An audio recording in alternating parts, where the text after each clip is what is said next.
सब्र एक ऐसी बातनी क़ुव्वत है जो इंसान को आज़माइशों, मुसीबतों और नागहानी हालात में साबित कदम रहने का हौसला अता करती है।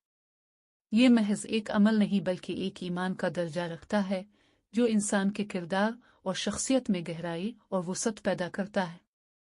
जब कोई इंसान सब्र करता है तो गोया वो अल्लाह ताला की। सब्र एक ऐसी बातनी क़ुव्वत है जो इंसान को आज़माइशों, मुसीबतों और नागहानी हालात में साबित कदम रहने का हौसला अता करती है।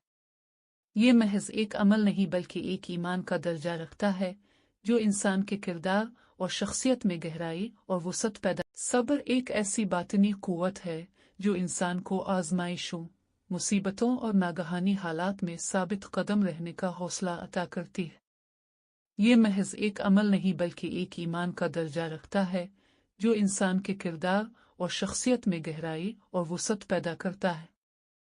जब कोई इंसान सब्र करता है तो गोया वो अल्लाह ताला की रज़ा पर राज़ी हो जाता है और यही रज़ा इंसान को रूहानी बुलंदी अता करती है।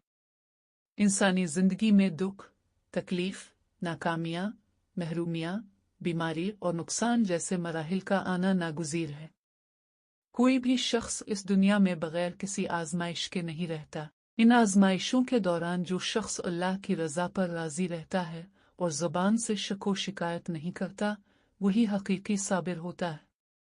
ऐसे लोग अल्लाह के महबूब बंदों में शामिल हो जाते हैं क्योंकि अल्लाह ताला कुरान पाक में फरमाता है कि वो सब्र करने वालों के साथ है।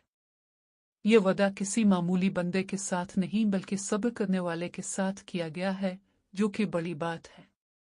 जब इंसान मुसीबत में सब्र करता है तो वो दरअसल अपने नफस पर काबू पाता है। नफस इंसान को फौरन बदला लेने, गुस्सा करने, शिकायत करने या नाफरमानी की तरफ माइल करता है, लेकिन सब्र इन तमाम मनफी जज्बात को काबू में रखकर दिल को अल्लाह की तरफ झुका देता है। ये अमल नफस की मुखालफत और रूह की जीत का नाम है, जो कि किसी आम इंसान के बस की बात नहीं। इसलिए सब्र को इबादत में शामिल किया गया है और अल्लाह ने इसे नूर करार दिया है।